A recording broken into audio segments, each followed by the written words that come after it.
Thursday night's e-commerce session with your host, Chris Evers here, the head of education at the Freedom Club, which is your place to learn dropshipping and e-commerce and how to make money doing this. So let me get this stream started, ladies and gentlemen, and I just need to make sure that we're actually live on YouTube right now. For those of you who are watching at home, am I recording? I'm streaming, good.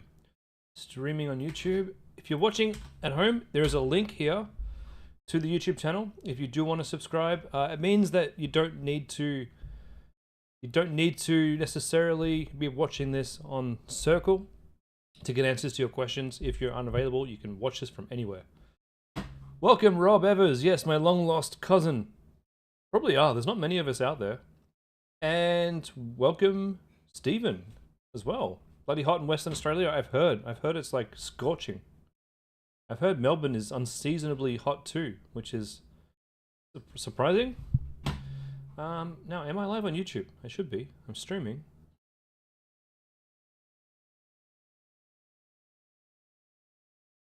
Here we go.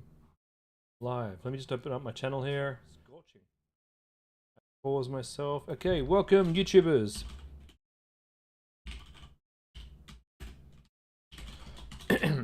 Now, if you are watching this on YouTube, thank you so much for watching. If you like this kind of content, make sure you drop a like and a comment and maybe even subscribe. But if you know someone who's into e-commerce, or you have a friend and are thinking about doing this sort of thing, share my channel with them. Tell them to subscribe so that they can watch these too.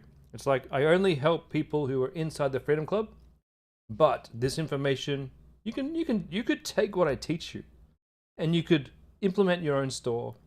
You could learn everything that you need to learn and you could find massive success. I give you the tools, the golden nuggets, and these kind of tips take people from just making a buck here and there, managing to just get a sale or two per day, to getting 10 to 50 sales per day. Mawa, welcome. Lee, welcome. Jackson Tash. You know what, Lee? Usually I say I'm gonna do the comments on my stream first, but you know what? You're first in, so let's start with yours. So today we're doing ad reviews, website reviews, ad account reviews, website review, whatever e-commerce help you need. I'm your guy. All right, let me figure out how to share this. There we go. All right, we're gonna start with Lee. Checking things up a little bit for today. We're going to look at Lee's video. Oh wait, we'll start with this one up here. Is that the same one? This is a different one. Start with this one. Will this make a good ad? Popped in your head. Did I close the doors and windows when I left? These must-have window and door sensors are your new best friend. These handy little gadgets also send real-time alerts to your smartphone whenever a door or window is opened. Perfect for front and back doors, ground floor. Nah, I don't like it. This tiger shark just caught an injured 100. Go away, This tiger shark. No, I don't like it. I'll see if I can explain why. Ever left for work and a... Okay, this clip does nothing. This clip doesn't show me anything. Thought popped in your head. Did I close the doors and windows when I left? These must have window and door. I think I understand what you're trying to say. Trying to say, obviously, when you leave the house, how are you sure you've locked up properly? But I don't think this is the right clip, because you just got this woman in a car. Left for work and a thought popped in your head. Did I close the doors and windows when I left? These must... Whereas a much better clip to use might be thieves getting in through a window. Must have window and... This particular image here doesn't really show me anything. Here's what I see as someone who has no idea what I'm looking at. I see a brick wall and some shapes. That's it. Door sensors are your new best friend. These handy little gadgets also send... Okay, we're now like 10 seconds into the video. I got no idea what you're selling yet. I see a phone. Real-time alerts to your smartphone whenever a door or window is opened. You're telling me stuff. Now, 13 seconds in, now you're showing me. Perfect for front and back doors, ground floor windows, and even the garage. So what I would do I have a clip of thieves going into a window, and then I have a clip, and this clip should only be 2 or 3 seconds long, and then a clip of this showing this door sensor, and then move into the phone. But you need to have an actual mobile. Maybe that's okay for the phone, but as the third clip. Windows, and even the garage. You will know when the kids get safely This is terrible. home from school. Just connect to your smartphone This is terrible. through the Smart Life app and stick them where you need. You'll get instant notifications if a door or window is This might be okay, but the quality of the image is so bad I can barely make out what this is. open or closed. These sensors are connected by Bluetooth. Now I'm just bored. To get notifications all over Australia, you will need to get the Gateway Hub as well. Ugh, that sounds too much work. I gotta get this Gateway Hub as well. I don't even know what these things really do. Nah, I'm out. I'm skipping this ad. I know that's harsh. I know that's not what you wanted to hear, but this is not gonna sell your product. Ever left for work and a thought popped in your head? Did I close the doors and windows when I left? I was told it would take. Ever left for work and a thought popped in your head? Did I close the doors and windows when I left? These must have window and door sensors. Again, no idea what this even is, this image here. Are your new best friend. This brick wall is my new best friend, apparently. These handy little gadgets That's not too bad. also send real-time alerts to your smartphone whenever a door or window is open. Perfect for front and back doors, ground floor Good clip. windows, and even Again. the garage. You will know when the kids Bad get clip. safely home from school. Just connect to your smartphone through the Smart Life app and stick them where you need. You'll get instant. This particular clip is very, very, very marginally better than the last one, but this is a terrible video ad. I'm sorry. I do have to say we need to do a bit better. I want you, Lee, to go look at competitors selling this and go look at the videos that they're doing and compare their stuff, what they're doing to yours, and even come up with a strategy for how you can create a similar video to what's working for your competitors with the images, the video that you currently got, and maybe even at home. There's no reason that you couldn't reshoot some of this stuff yourself. If you've got the product, great, you can reshoot with the product. If you don't have the product, you can still reshoot a fair bit of this yourself, you know? Because I was told. these clips and images aren't really doing it. All right, let's have a look at what's going on in the Freedom event. Mia, reposting your question from Tuesday. Sorry if I didn't get to it, Mia. Tuesday. Just so you guys know, yeah, Tuesday I completely flatlined. It was my first day exercising for 6 months in the morning, and I hadn't had dinner that night until after the stream, and I just there was no sign of life. No sign of life whatsoever, but there is today, so don't worry. All right, Mia. Issues since Black Friday, which you will talk to me about separately. Need to reassess your meta ads. Launched Google Ads Monday. You did a Google branded search, Google non-brained search, Emacs campaign. Okay. All solely for your primary product. Was it okay for you to start with PMAX, trying to make an improvement since Meta drop? Your Merchant Center account was turned on at $10 a day for shopping campaign. Look, if you're going to be using, you guys can't even see what I'm looking at right here. If you're choosing to go and use Google, do not do a branded search at this point.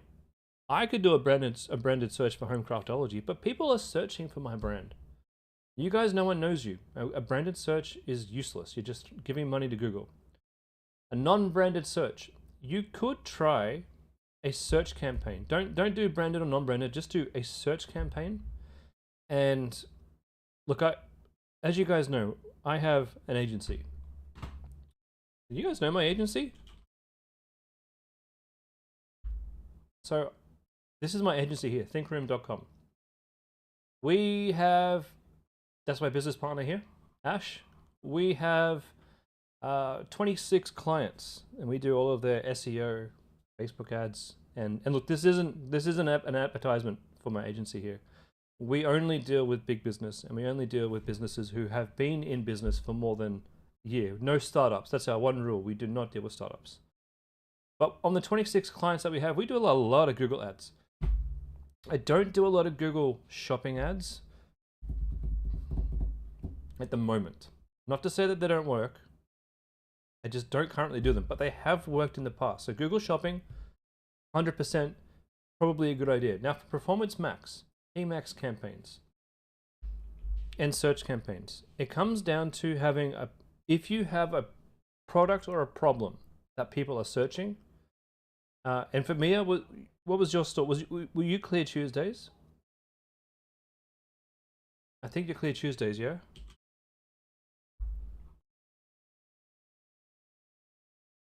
Was this your store?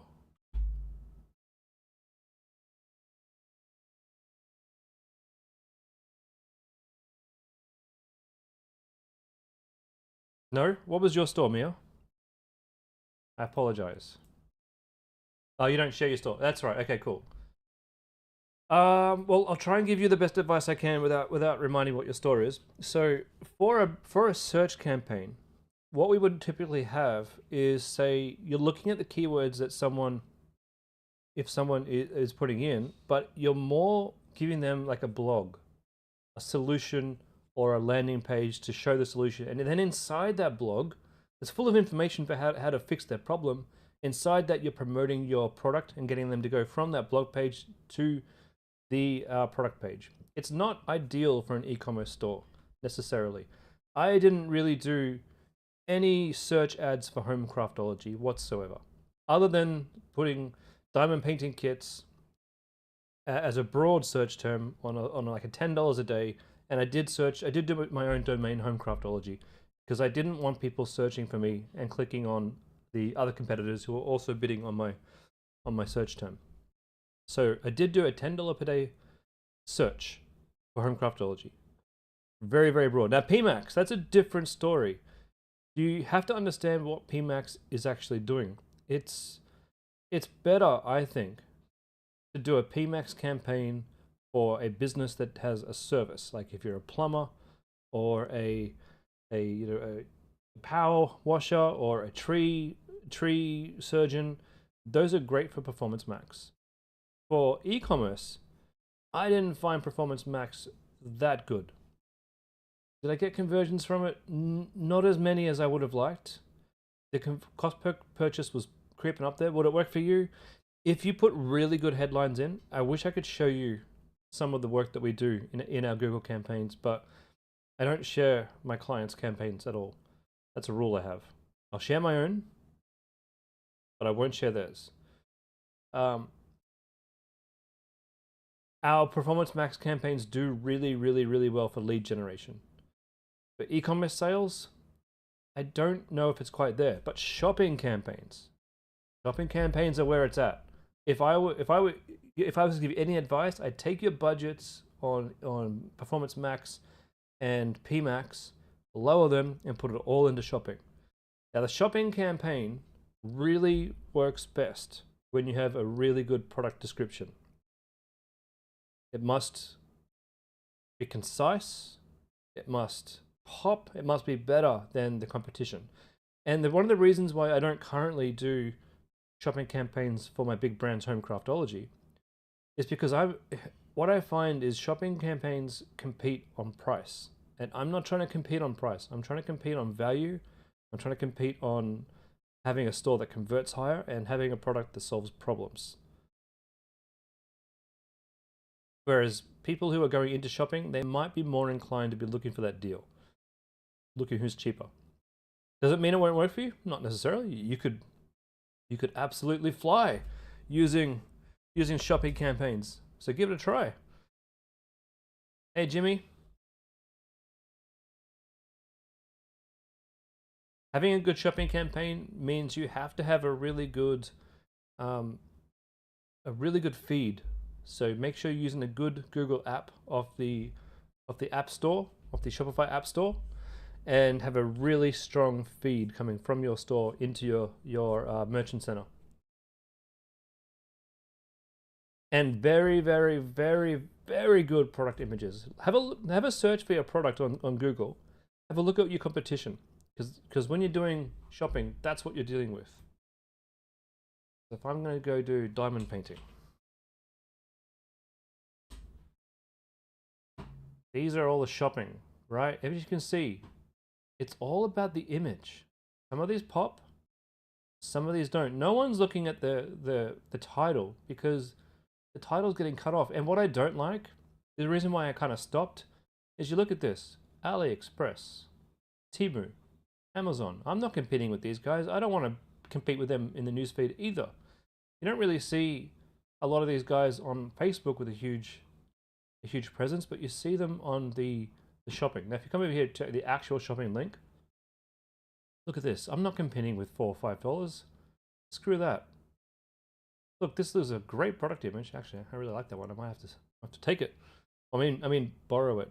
Because we don't take images, do we? You can look at this paint plot.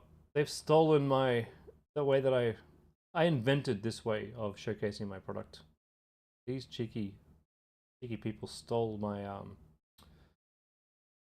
presentation. So anyway, I'm not trying to discourage you, because there was a time where I was making a lot of money off Google Shopping for home craftology, and I don't know your niche. I don't remember what your niche is.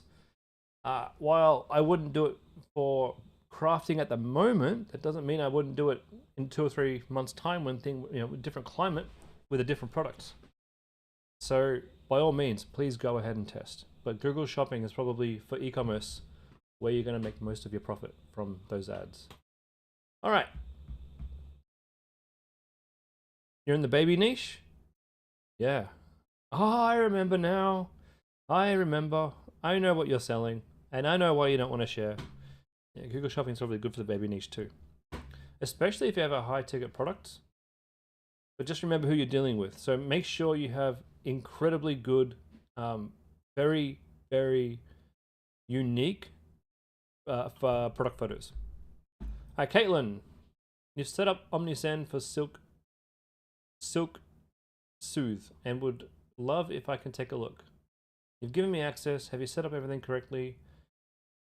How do you make the migration from turning off Klaviyo to starting OmniSend? What are the best steps here? Well, if you're going to move to OmniSend, I don't really want to give you a full review of your Klaviyo, because you're going to move to OmniSend, right? How do you migrate? You keep Klaviyo running while you set up OmniSend. You go into OmniSend. Just give me a second here. I want to check which account I'm logged into. Not my account. Let me log into my OmniSend account. And I'll show you first steps. The first thing that you need to do when you start up an OmniSend.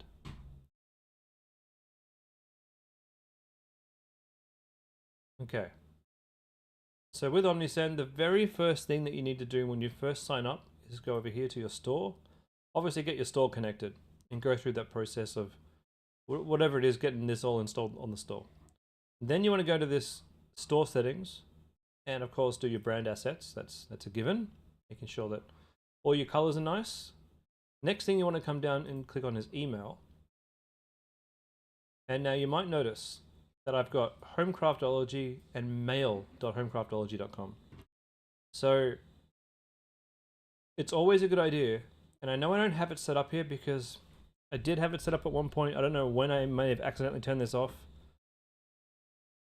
But you would normally have a different domain for campaigns and a different domain for emails, for automations. And the reason why you do this is probably one of the strongest reasons to use OmniSend. When you split up a different domain for each, you know what? I'm going to break my rule one time.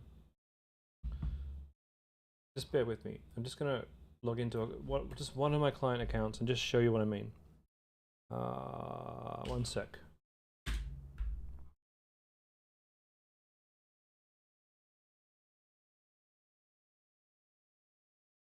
I won't give you a deep dive into this account or anything. I just want to show you this bit, because this is so important. While I didn't do it properly for myself, I sure as hell did it properly for my clients. Okay. So you see here how we've got domain, we've got the actual root domain, and we've gone through the verification process by filling in all of the details into our GoDaddy. Then we've got 2 domains that I added. I made up automations.goldenbreed.com.au, and I made up email.goldenbreed.com.au. You can see here how it's got a warm up. So We should probably start that order. That should have been started and finished by now. I think it has. Now, what we need to do now, these domains are warming up. Well, they should be warming up. Warming up means Omnisend is sending emails to these domains in order to use them later on. Once they're fully warmed up, then I go down here and I switch and I start using email.goldenbreed.com.au for my campaigns, and under automations I will use automations.goldenbreed.com.au. It means all the campaigns that I send out every week will come out of this domain address, and all my automations will come out of this domain address, and it will really help me avoid getting noticed or getting, I guess, what's what I'm looking for? Restricted or banned by any other servers for spam, because we're breaking up the different domains that are sending emails. Does that make sense? That's one of the best reasons to use Omnisend. Now, as for switching between Klaviyo and Omnisend, once you've got your automations turned on, then you turn them off in Klaviyo one by one. You turn on, let me log into Homecraft actually.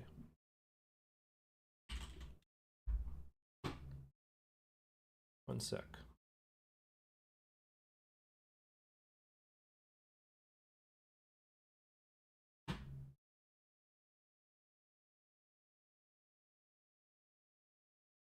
Okay, so back into Homecraftology's Omnisend. Under automations. So let's just say this is my welcome series. I know you've given me access, but I'm not going to go through it in the call because it'll take me too long. That's a big thing to go through your entire setup of Omnisend. I'll open the Q&A now, Chelsea. It's open now. Go ahead. Go right ahead. It's okay. So where was I? This is my welcome series.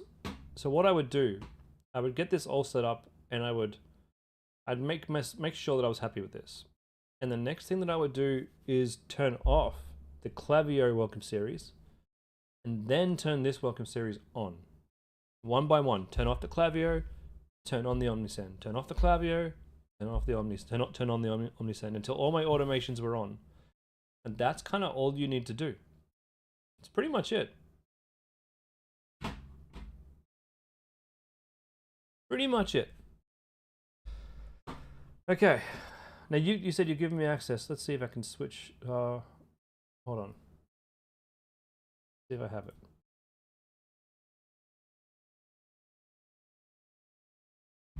I don't have it on this account. I must not. I think I saw your invitation. I must not have clicked on it. I'll have to go off stream and get that set up. Maybe I can help you out on my next stream on Sunday. All right. But I'm pretty sure you would have got it. You would have, as long as your domain name is all verified and you've done all of that, you should be good to go. Okay, Jason. Question regarding target geographic market. You've had it in your mind to target USA simply due to the size of the market versus Oz. That's a very, very good question. Thinking. I like that. That's kind of how I think. And you did things to write your store in Americanese and sourced US eBay suppliers. Is starting with a US arse backwards? Huh? Is starting with US arse backwards? What are the pros and cons of starting with America versus Oz? Assuming it's okay as a noob, what traps have you likely fallen into or not realized? See what I did there with your store setup.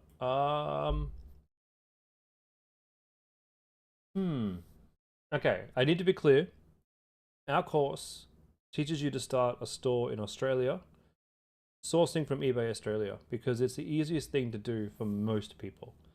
Doesn't mean it's the only way to skin a cat, right?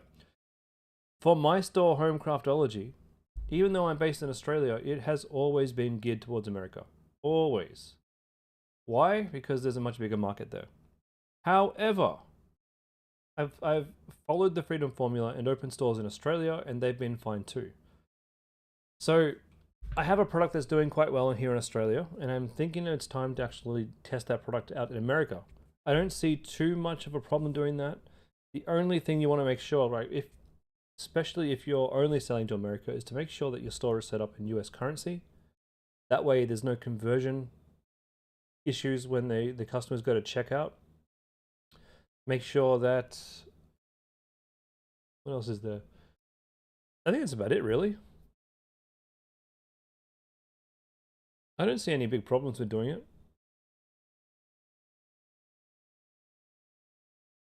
I think it's easier for an Australian, as an Australian, to open an Australian store and make money in Australia. But I personally, I don't, and maybe Austin would disagree with me here, but I don't see a big problem with you doing this in America. So go right ahead. Go right ahead. If you do get into any problems and you get stuck with anything, just let me know. Send me a DM and I will be able to help you out. But I can't see any potential issues. Other than potentially, no, that's not even an issue. So I have my Australian company and an Australian ABN. My Shopify is set up to know that I'm from Australia, but it's set in the US currency. I don't charge GST to Americans because you don't need to. So that should all be fine.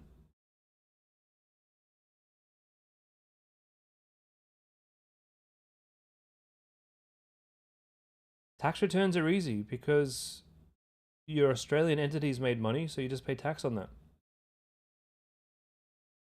The only annoying thing is, and you will find this if you're selling from eBay itself, the annoying thing is after some time you'll become what they call a tax anchor, I think they call it, a tax something. You will have to start charging people sales tax from whatever state they're in, and then giving that sales tax money to America, to that state in some way.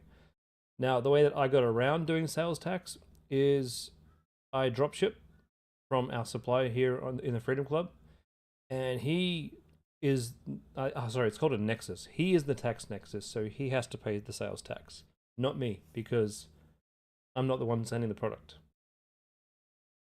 That's something to think about. Yeah, Jessica, nexus. But that's only a problem when you find success. The only other thing that I will say about the US is it is a little bit annoying, the fact I find it difficult to go to sleep at night because I know that at midnight the US is waking up and I need to make sure that my ads are working, they're not going to overspend, the website's working, and that sales are coming through before I can get to sleep. That's the only thing. And at some point, you're going to have to think about hiring some staff who are awake in US times, because you don't want to be the one sitting there having to do chat support at 2 a.m. in the morning. The other thing is, what are the strategies that I do mention here from time to time? When you're thinking about your product, you look at what's working in the US and you bring that to Australia.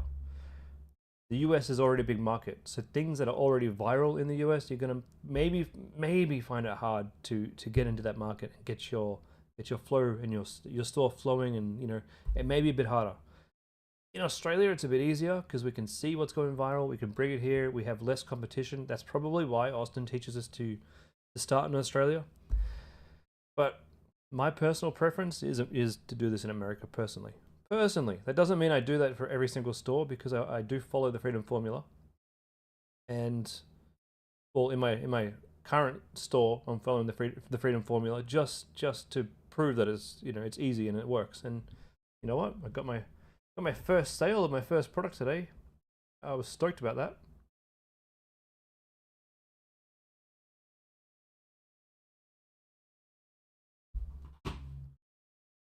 What is it? What's my URL?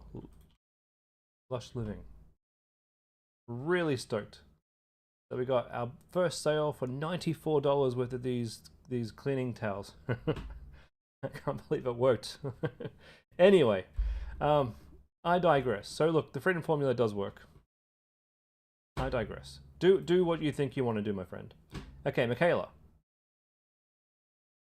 After some tips and advice, you're still getting Jessica, each state has their own nexus requirement and thresholds. That is 100% correct.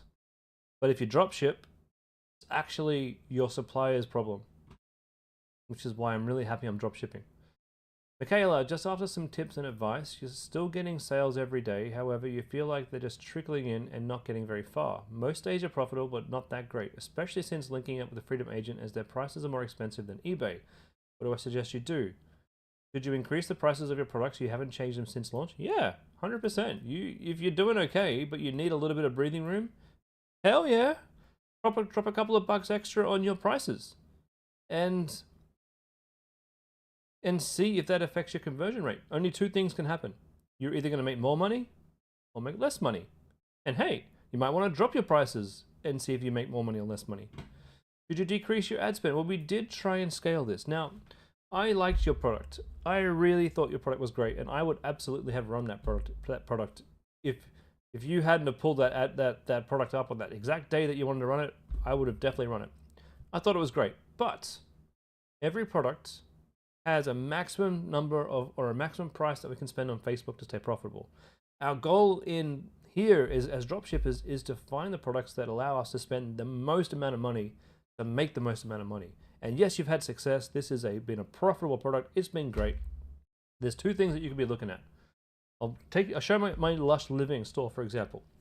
If I was just selling one of these, I would not make much profit. They cost like $11. People don't want to buy these kind of things in one, so I probably wouldn't make much profit. But I had a $97 or sorry, an $89 order today because we got a good offer here, really good offer. Buy four, you get 2 towels for free.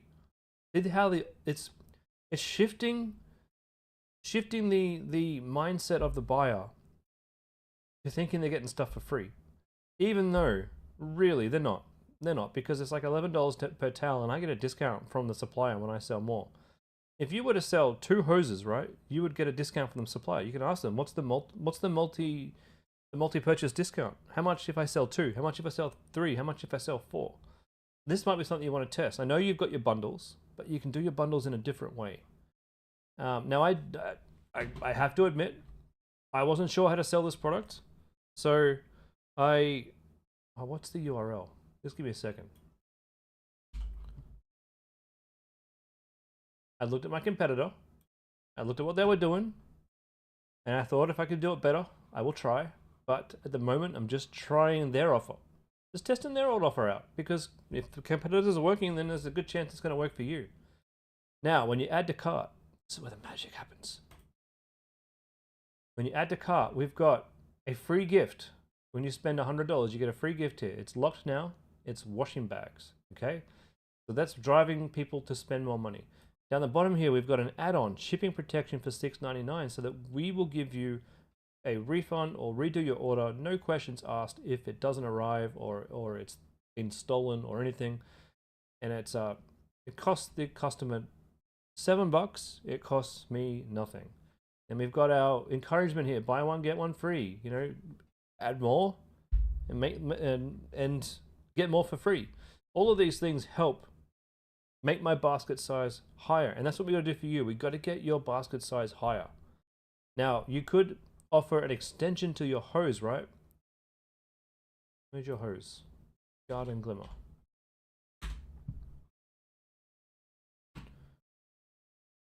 Oh, you do. Question is, how many people are buying the 30 versus how many people are buying the 15? And you do have your bundles, but your bundles could be done a bit better. And maybe you could give more of a discount on your bundles. Maybe you could have more attachments. You know, maybe you could be selling some kind of sprinkler system in the back end. The other thing that I'm doing on Homecraftology. See, it's one thing to get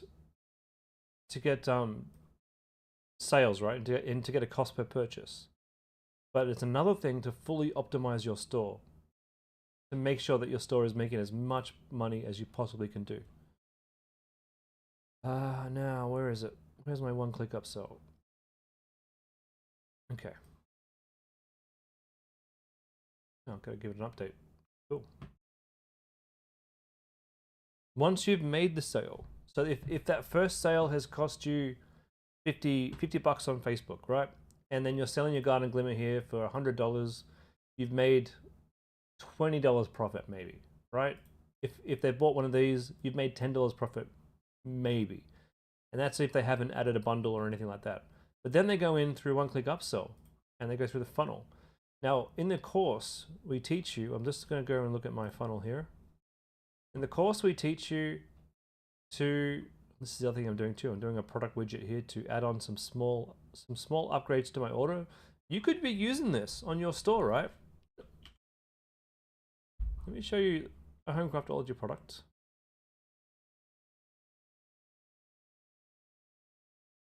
Okay.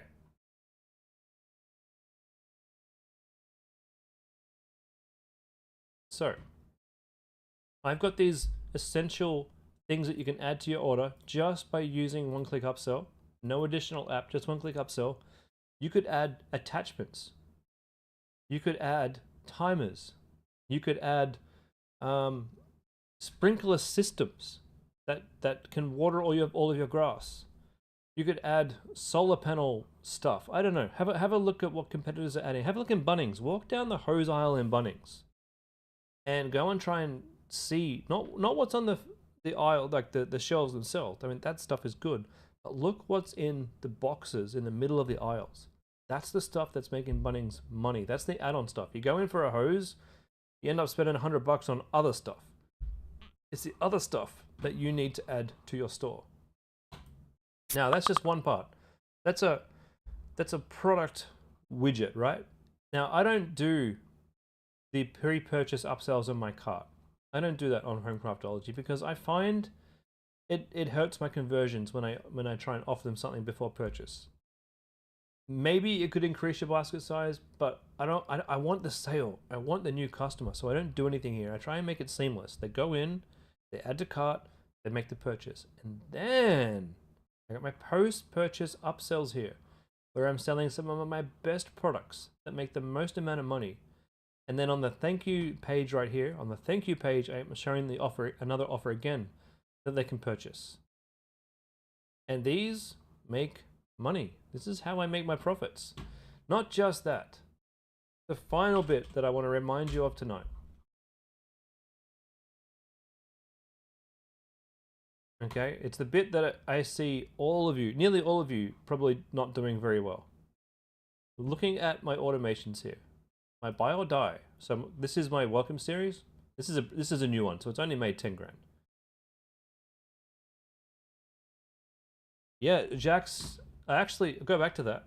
I offer 1, 2, 3 different products afterwards, and yeah, I'm still testing out which products to show.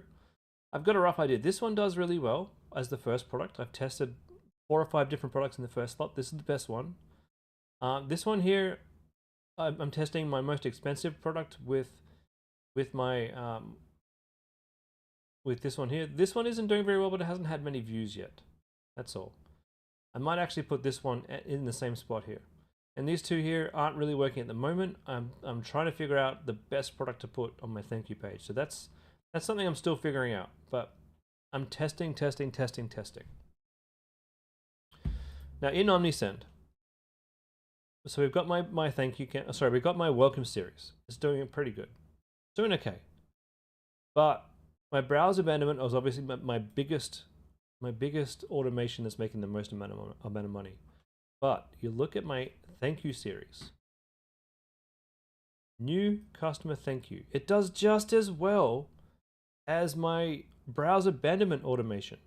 My new customer thank you series, guys. For most of us, Jimmy, or for some of us, the AI will be good. For me, the AI would be very bad because of my type of store. If someone's bought a specific design off me, they don't want a second specific design. They want something better. They want something else. But for most of you, AI will be just great. It really will, with a good discount. Okay, so for my new customer thank you, this is where I make a ton of money. I thank the customer for their order, and I give them a nice big fat discount inside for them to use on my store. And this continues, as you can see here, this continues for about a week. I send them updates, I send them products, I send them ideas, I send them other things that I'm selling with nice discounts. So to put this in perspective for you, I've spent around about $30 to get this customer, and they've purchased from me. Now my average purchase price at the moment for Homecraftology is around about $80 to $90 Australian. So if I paid $30 for Facebook, it means I got $50 left. The item that they bought probably cost half of that. That leaves me with $25. So I've only made $25 in profit off that purchase. When they go into my thank you campaign, I'm going to make an additional X amount of dollars off that $25 to $30 Facebook purchase, right? Now, that's my thank you campaign. When someone's ordered from me again, they go into my VIP list. So that's new customer thank you. And then here's my repeat customer thank you. People who have purchased from me a second time. And you look here, that's $73,000. That's around about 100,000 Australian dollars, because this is an American store. 100,000 Australian dollars to thank them from purchasing from me again.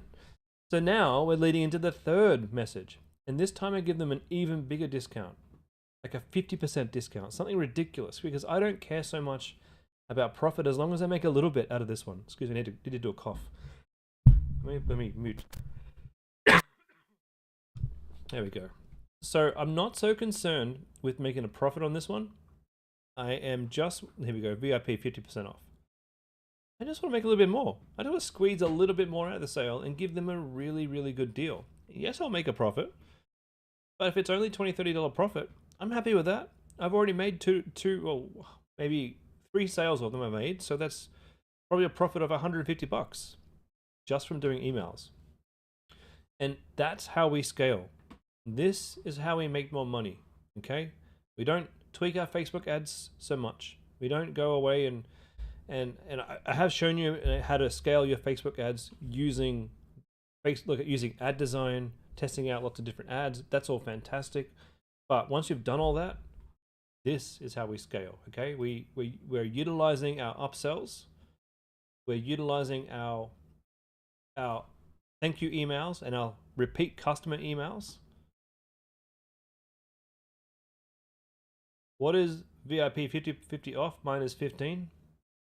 Well, it depends on what you can afford, though. It depends on your purchase price. Now, currently, I have to rejig these because currently my prices are 4 times margin.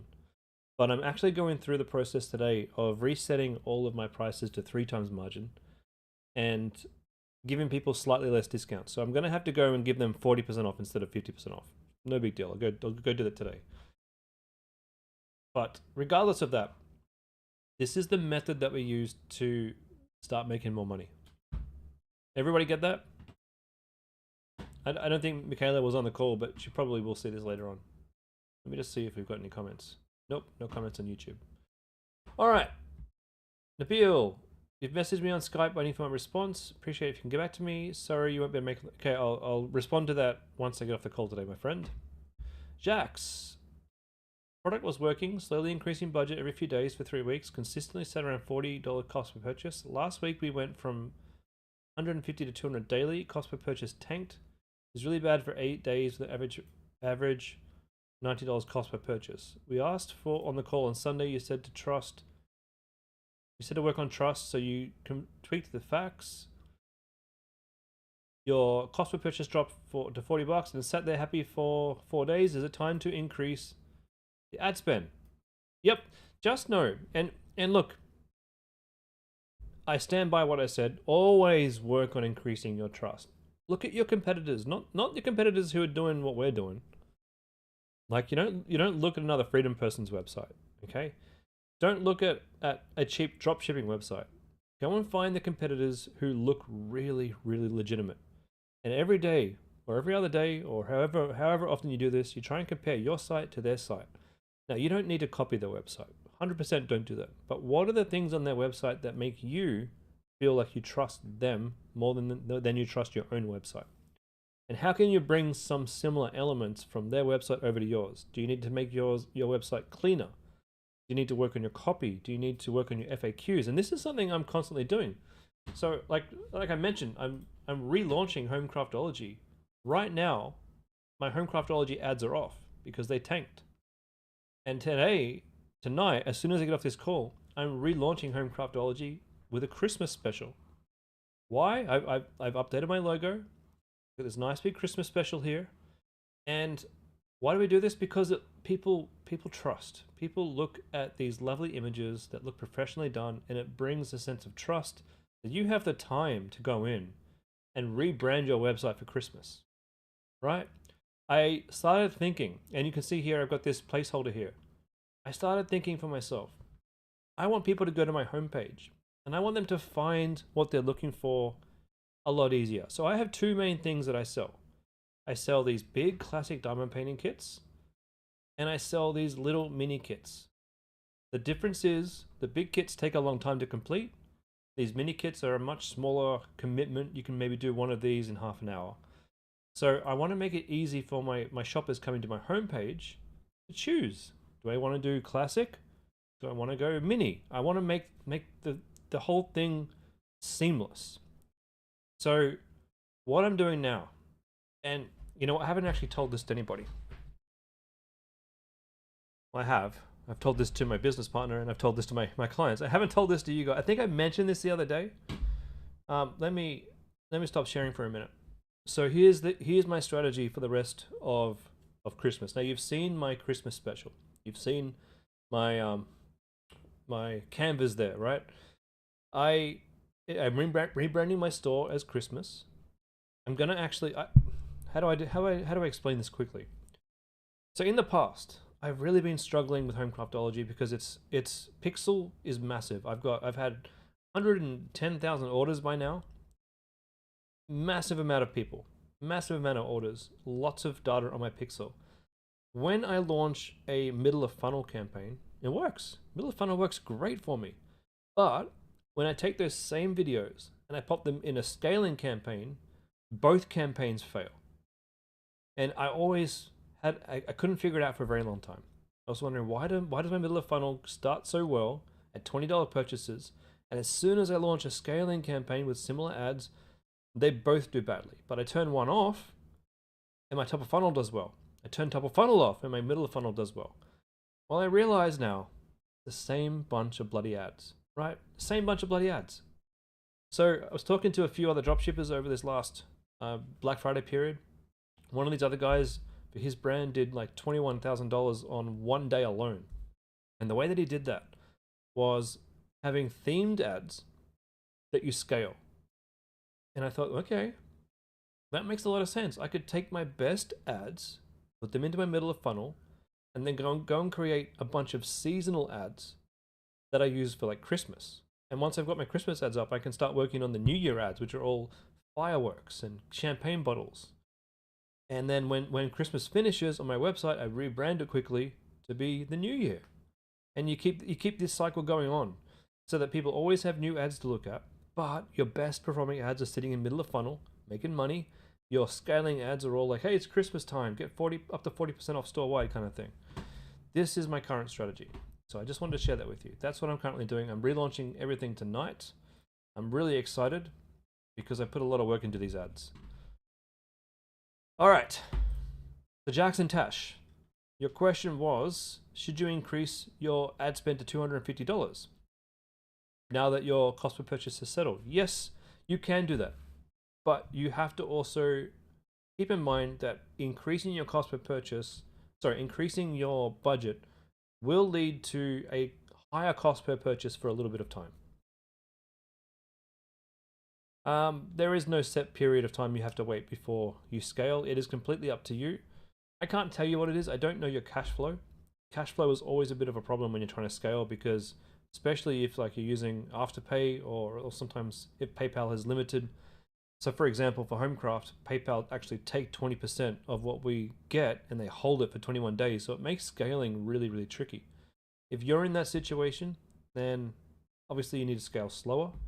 But if you're not using a payment platform like Afterpay or Zezzle is what I'm using on Homecraft that takes a few extra days to reach you, then you don't have as much to think about. And maybe you can consider scaling. Just bear in mind that you've got to pay for your Facebook ads first, then you got to pay for your supplier, and then you got to have enough money left over for all that stuff. All right, cool. Good. Glad the cash flow is going well. All right. Moving on. Kayla. Ban delete essentials. Pretty much given up with Meta trying to get your account back. So unhelpful. You tried to post ads under a new account, but because the pixel was linked to your old one, it's confusing. It's a confusing mess and you don't know what to do. You've set up a personal Facebook account. What do you do from here? I couldn't unlink your Facebook and Instagram account from the banned account or delete it.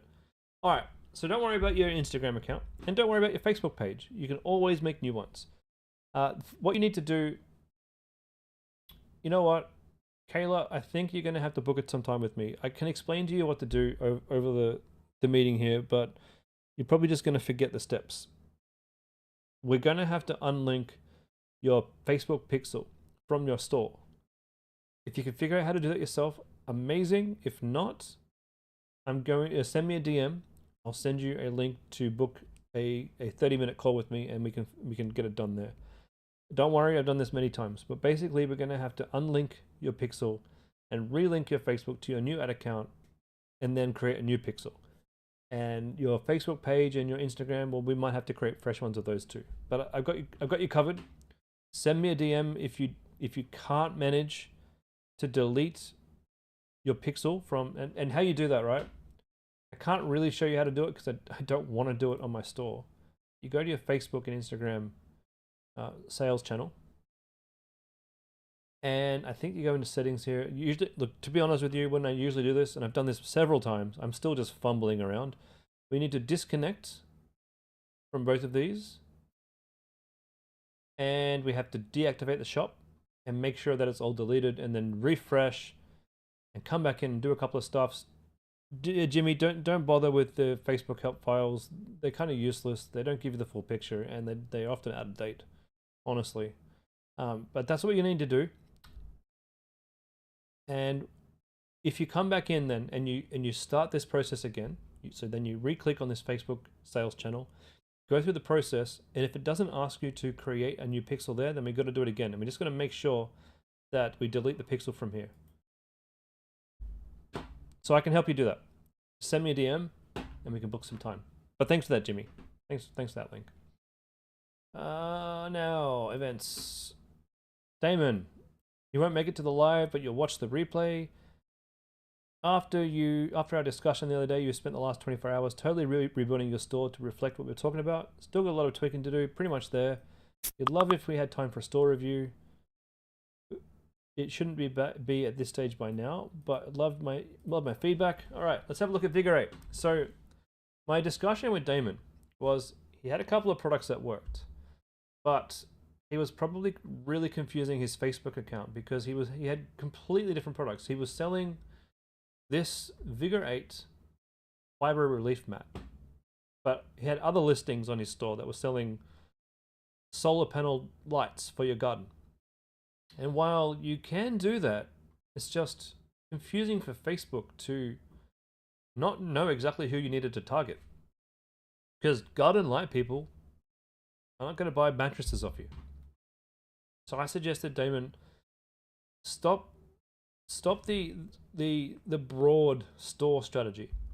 And you know some products that work, so bring it down and make this store about what you know works. You know, Lush Living is about one type of thing.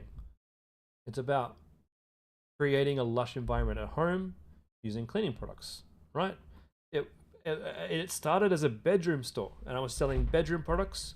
I couldn't find the margin that I wanted selling those products. I did get a fair few sales. You know, we sold $3,000 worth of mattress toppers. It was okay, but I didn't have the margin there that I wanted, and I couldn't find any other products that I liked to sell. So I ended up moving towards a bathroom store.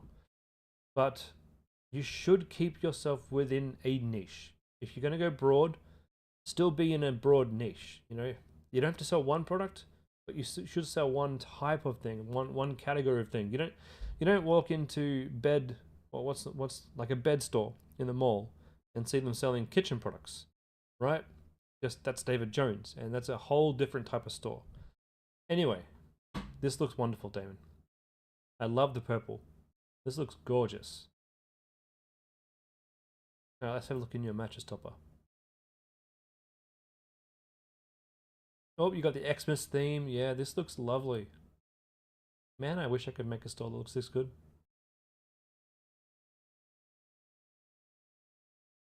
Now, this won't fix the problem alone, but you're going to have to add in all of the ads that have done reasonably well, and probably be more mindful to let your ads run for a bit longer before you kill them, because you had a lot of good ads, and every time you've shown me your ad account, you're down to like 3 different images, or like 3 different or you know, not even any videos. So remember, a good ad set should have videos of different sizes and images of different sizes, square and long.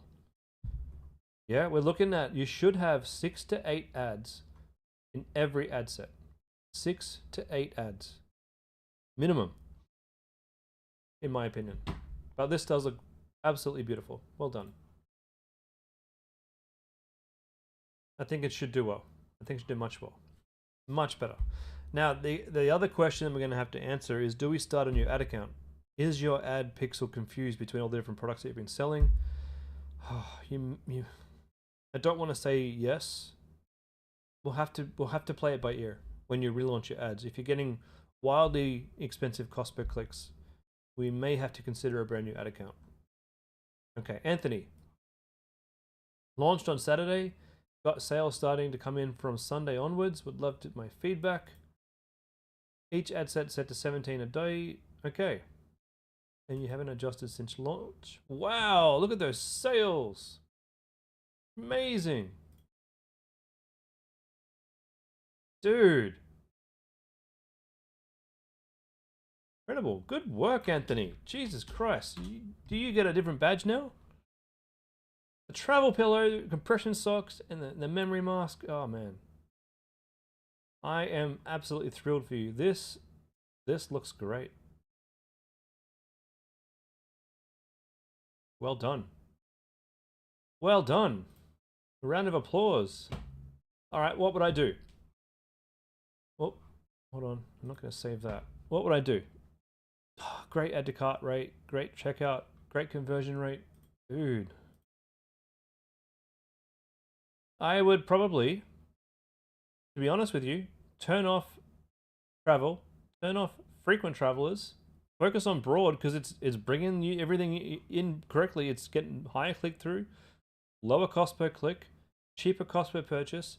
Put all the budget from these 2 into broad and see if the cost per purchase stays the same. And then come back on Sunday and tell me your stats. If your stats still look good, then we can start to scale. Amazing work. See, sometimes it just works. Sometimes you just got the right landing page with the right product. That's terrific. Well done, Anthony. Can I just let me have a look at your thing.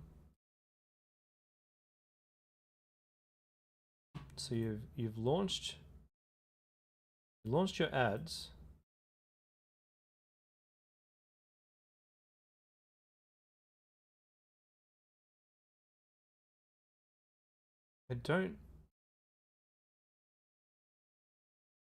I'm just looking at your badges here. I'll have to look at the badges level to see if I can escalate your badge. Jimmy, what are the badge levels?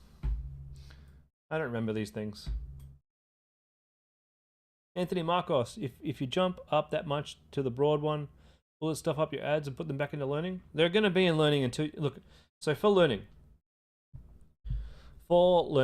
to get out of learning, you need to be able to get 50 conversions in 7 days. 50 conversions in 7 days.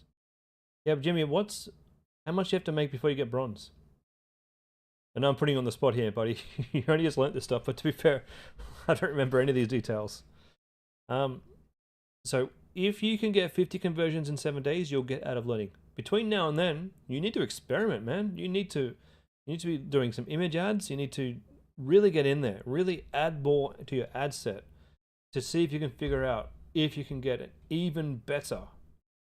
Ah, who's Anthony's coach? I'll upgrade him now. So I take out ad launcher. I'm gonna give him bronze.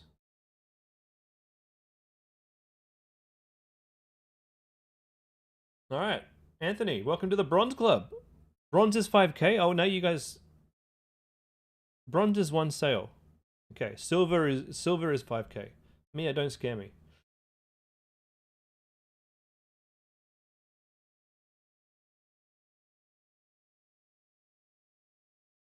Well, whatever it is, Anthony is now bronze.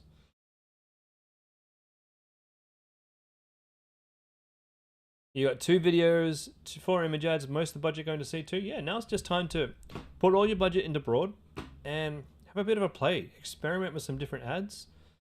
Try some out. So where you go from here, right, is Creative OS.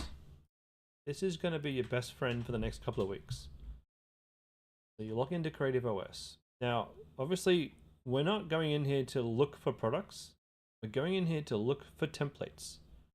When you see a template that captures your eye,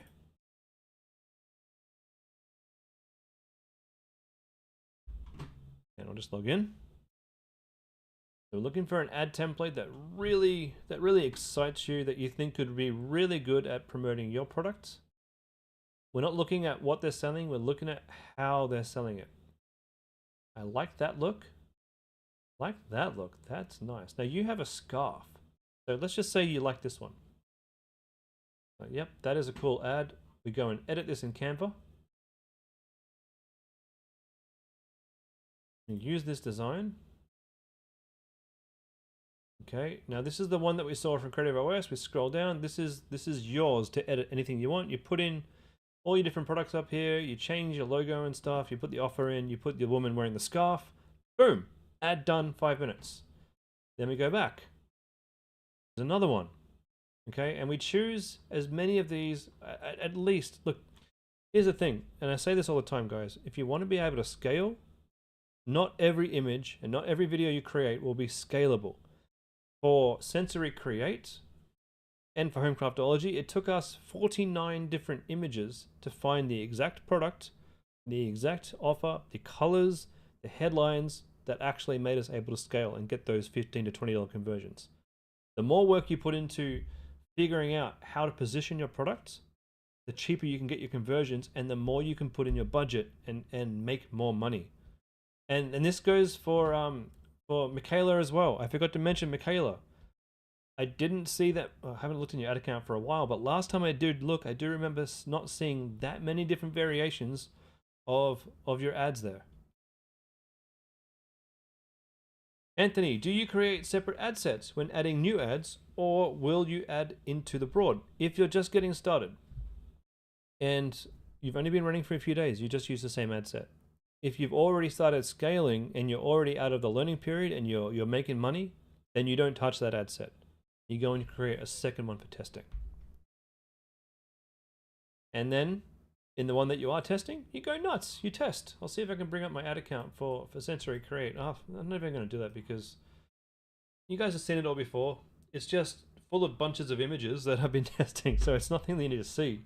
It's just how you do it. Maybe I'll show you guys on Sunday after I got all my new ads up. All right. Good work, my friend. Well done.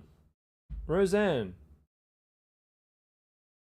You got an email from the New South Wales government warning that danger. Sorry, Jacques, how much would I suggest for testing? It depends how much money you're making. And it depends how quickly you want to know the results. Because to figure out if a particular ad should be turned off or turned on, you want to spend at least 10, 20 bucks on that ad. And you want to see the CTR, the click-through rate, and the cost per click. You want a link, click-through rate above 1.5%, and you want a cost per click below $2, preferably. And that's just half of it though, because you also want a good cost per purchase. So you need to be spending at least $10 to $20 on an ad before you make a decision to turn it off or leave it on. Now, how long it takes to get there is up to you. You might drop $50 on your testing campaign. Or for me, I do $100 on my testing campaign, but I'm spending $400 to $500 on my other campaigns. No, and now you've asked, would you test one at a time or a few? Both strategies are fine. Some of the marketers that I've talked to were testing one ad in one ad set. And the reason why that, and this wasn't a campaign budget, this was an ad set budget. You could put $20 or just say $10 on an ad set at the ad set level, pop one image in there, and then test that image. And then you can duplicate that out and test 10 different images. That way you know each image will get the spend and you'll know exactly which one is going to work. Roseanne, no, you don't have to ask anything ad related or website related. I'm here to help with anything. All right, you got an email from the New South Wales government warning about the danger of products using lithium-ion battery. And the video is very scaring to watch. Please check the link. Is this because they can blow up? Why did you get this email? I've never gotten this email.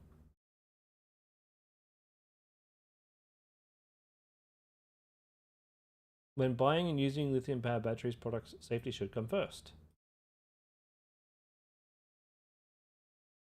Working together to ensure consumer safety and combat bad unsafe practices.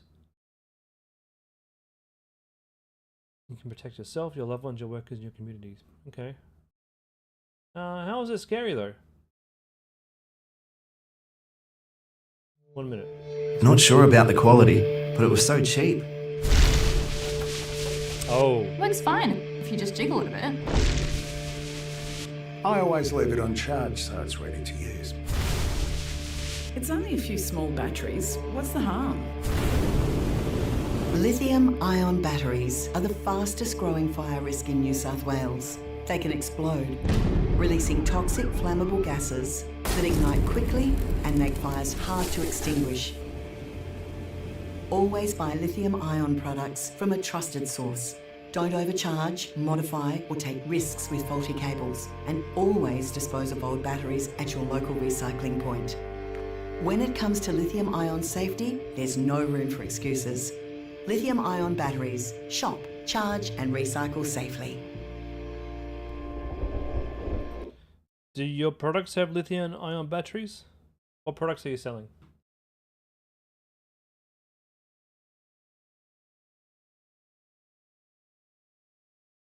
I don't sell anything with lithium batteries. The reason why I choose not to sell anything with lithium batteries is because it can actually be a pain to ship them and it's more expensive, so I kind of avoid those products myself. But what products are you selling?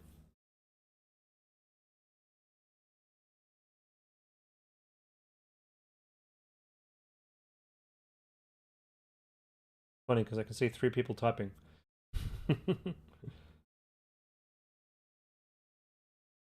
Oh, 2 now. Someone deleted their message. Oh no, they're back. Suspense is killing me. Okay. Jessica, yes, she's concerned about the weather there. Will be an impact for selling the products. The portable vacuum cleaner. Okay. Okay.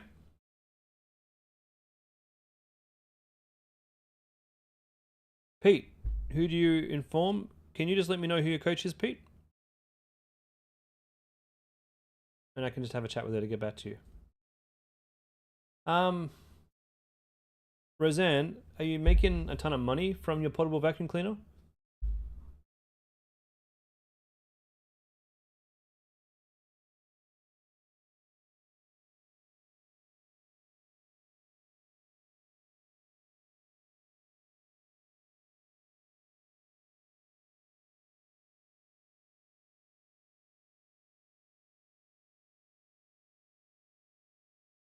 Darrell?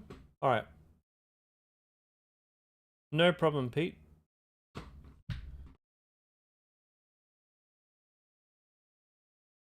Let me have a chat with Darrell real quick.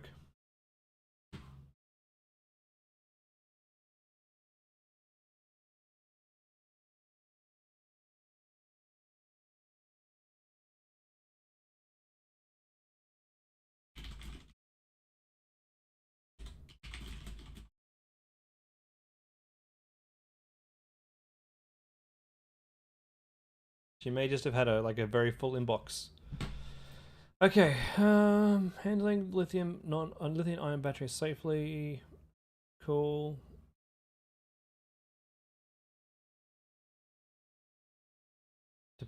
The safe disposal. Okay, what I would recommend. Your audio is off. You'll listen to the recording. Okay. All right. All right, Pete. She will help you out. Here's what I would do. Oh, not yet started the store. The best bit of advice that I can give you guys is if you're making money. So don't let this scare you about starting, Rosaline. Please get started and get your store launched. See if you can make money from the product that you've selected. Yeah, I remember I approved your product. Not all products work, so there's not too much point getting too worked up about whether or not your product is going to meet whatever standards or whatever. Give it a test, but your particular product. You think any compliance will be responsibility of the manufacturers to meet AU compliance? As importers, it will be our job to make sure that it does meet safety requirements, but I don't see anything here that's telling us anything that the batteries need to meet to meet those requirements. It's just more saying that make sure that you don't use wet batteries. You don't use batteries that are bulging, leaking, and cracks. I mean, this isn't necessarily up to you. It doesn't say any safety standards or any tags that need to be applied to the batteries to meet. I think you're okay there. But, and this goes for everybody on this call, you may want, now I'm not a lawyer, okay, so this is not legal advice. You may want to consider third-party insurance. I have it. For Homecraftology, I absolutely have, what do they call it? Indemnity insurance, or whatever, however you pronounce it. I have that just in case someone swallows one of my products. I don't want to get sued for choking or anything like that. I don't want to get sued for anything. So I don't want to get sued if someone touches some glue on my product and has an allergic reaction. So I have indemnity insurance against my business for that, for up to like 1 or 2 million.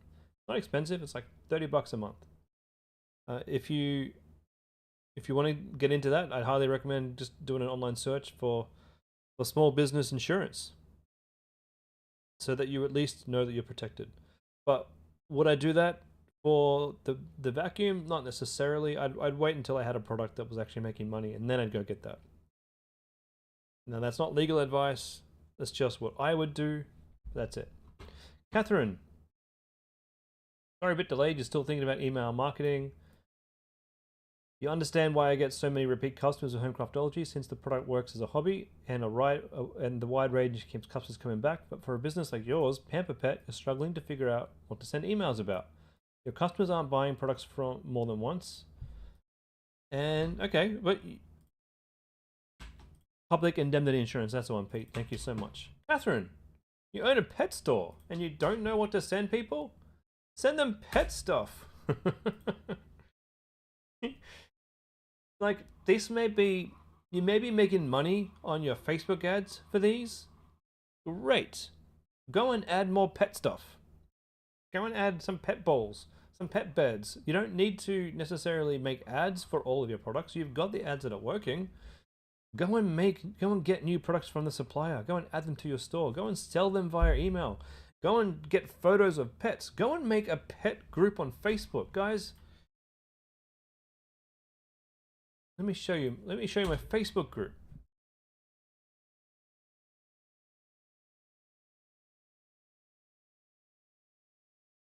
My Facebook group for diamond painting kits. 7 new members today. Oh, that's just people wanting to make posts today. Let's approve some of these posts together. People sharing their pictures of diamond painting. Like, what if you made a pet group showing pictures and pets and pet advice? You could have a 22,000 member Facebook group for pets, and you could be taking stories from your group, right? Look at this, we got stories in here. I can feature these in my emails. Hey guys, did you see Melissa's new John Cena, diamond painting. Isn't it beautiful? You want to give her a comment? Here's a link to her post on the page. You want to buy a custom diamond painting kit for yourself? Click on this link, go back to my store and buy a custom kit. There are so many pet products that you could sell. So many. You know, if you're using our supplier, for example, our supplier, let me get your attention for a second. So our supplier over at Freedom Club sent me a message the other day showing me this brand new machine that they bought. It's a laser engraving machine. You could literally give him a picture and he can engrave that onto something. Can you not think of what you can do, like engraving dog names onto a thing, onto a what do they call it, a collar? Go and talk to them about that. Talk to them about what can he do. Go and test new stuff out, because it costs you nothing to go and add a product to your store and test it via email. It costs you nothing. Go and do that. Go and expand and grow. The Freedom Club teaches you a primary and a complementary product to get you started. But I can tell you, for those of you who are, or those us coaches who are making money, we don't stop there. I started with like 5 diamond painting kits. I now have thousands. Like, you need to have a product that gets people into your store to make money. But then you said, okay, wasn't sure if that would frustrate the supplier.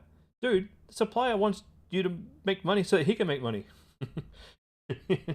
It's no different. He calls up a dude, he says, hey, you got this dog ball, send it to me. And then he gets a dog ball and he sends it to your customers, you know? He takes a bit of profit out of that. He wants more profit. He wants you to sell more stuff.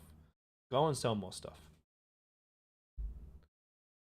If you ask them to supply a product that hasn't even been selling, well, you don't have to necessarily have him do it. You could ship a product from AliExpress, or you could ship the product via eBay. You could just tell him, hey, I'm just testing this product. Don't ship it via yourself. You don't need to ship it. I'm just testing it. And you go find an eBay supplier and you go test it. And if it works, then you get him to supply it. More direction? Yeah, good. Fantastic. Like, this is what I'm here for. If it was just Austin teaching you guys the basics, everyone would have the basic stores. I'm here to teach you how to take it to that next level. Pete says, hey Chris, do car accessories make money? I don't know. Some do. I know the ones that do, like the mirror dash and the dashboard videos, the video screens on the dashboard. I've seen them make money. Other car accessories, I think some of them are more viral, more like flash in the pan kind of thing. But I've seen some Bluetooth accessories do pretty good. All right, let's get through some of these Q&As. Oh, we've only got one. Deborah Jones. I don't know if I can help you with that. You've given me an admin link. Maybe this will work if I just do this. No. You'll have to give me the link to your actual store, because like I'm getting a 404 because I'm not access to your admin, so I need the shop front. I'll give you a couple of minutes to give me your shop front URL so I can go and give you a review. Give you like 2 more minutes. And keep these questions coming, guys. Emma, this is your fourth quarter. Hold on, let's spotlight this. This is your fourth quarter, and you find that after smashing Black Friday sales have dropped a bit. Is it normal heading into Christmas? Do you keep spending ads the same or less before Boxing Day?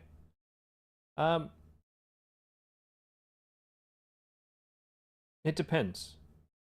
I can't tell you exactly what to do for your store, but if you had Boxing Day sales and the cost that you were selling the product for on your website hasn't changed, then maybe it's just about having some more urgency in your ads and bringing those seasonal ads in, because Black Friday worked. Maybe bringing in seasonal Christmas ads would work for you too. Maybe that'll get people more excited. So maybe that's a thing. On some of my bigger clients, we smashed Black Friday. Absolutely smashed it. And I thought, like for this particular brand, I thought that it would have less than next week, but we're doing much cheaper cost per sales even this week. So it just depends. Who was the guy that you email about testing a product? That'd be me. You go through the product approval form, and I will see your products, and I will either approve it or I'll let you know that it's probably not a good idea. All right, hair therapy products. Let's have a look.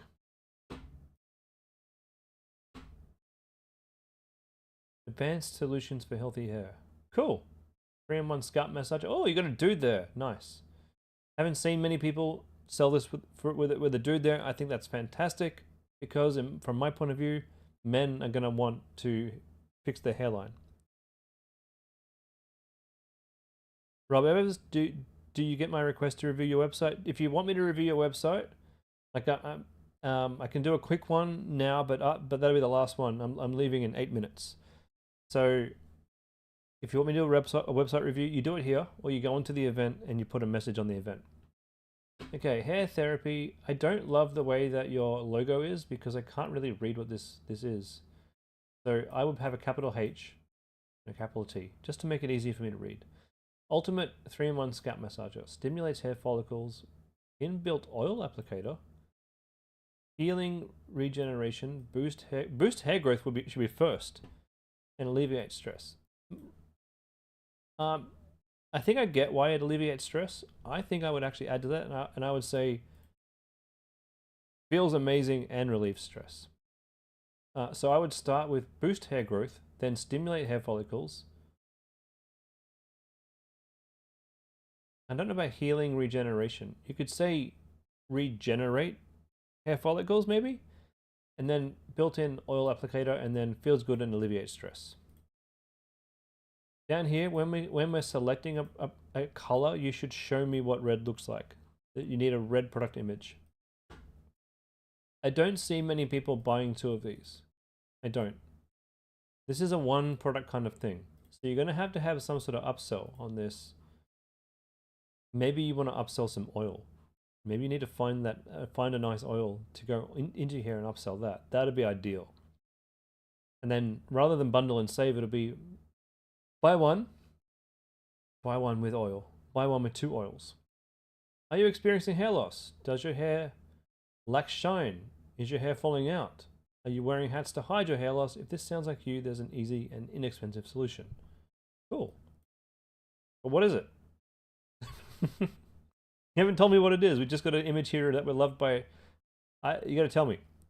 Our hair therapy ultimate 3-in-1 scalp massager will rejuvenate your hair follicles using advanced technology, red light, and oil to regenerate the health of your hair follicles and grow more hair.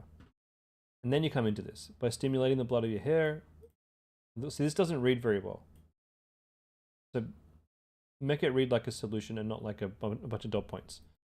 I don't know if I'm clear in what I'm saying here, but I think I'm clear, but I'm not sure if I'm clear. In a world where life moves too quickly and stress takes a toll, the gentle vibrating bristles wash away tension. No, get rid of all that and just say simply, not only does this help stimulate new hair growth for over 99% of people, or whatever the percentage is, it also feels amazing and will help you relieve tension as your scalp has more nerve endings than most parts of your body, something like that.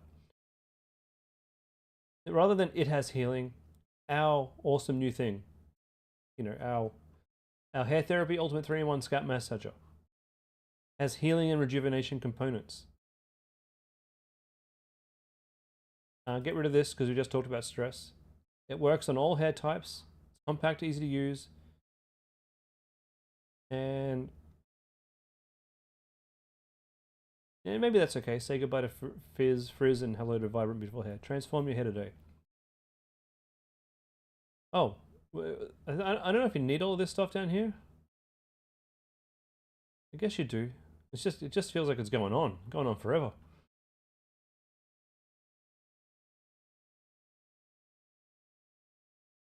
Yeah, get rid of these ones here because you don't want 2 sections of dot points. This is pretty good too because it tells us how and why it works. Probably delete this because we've seen him a few times.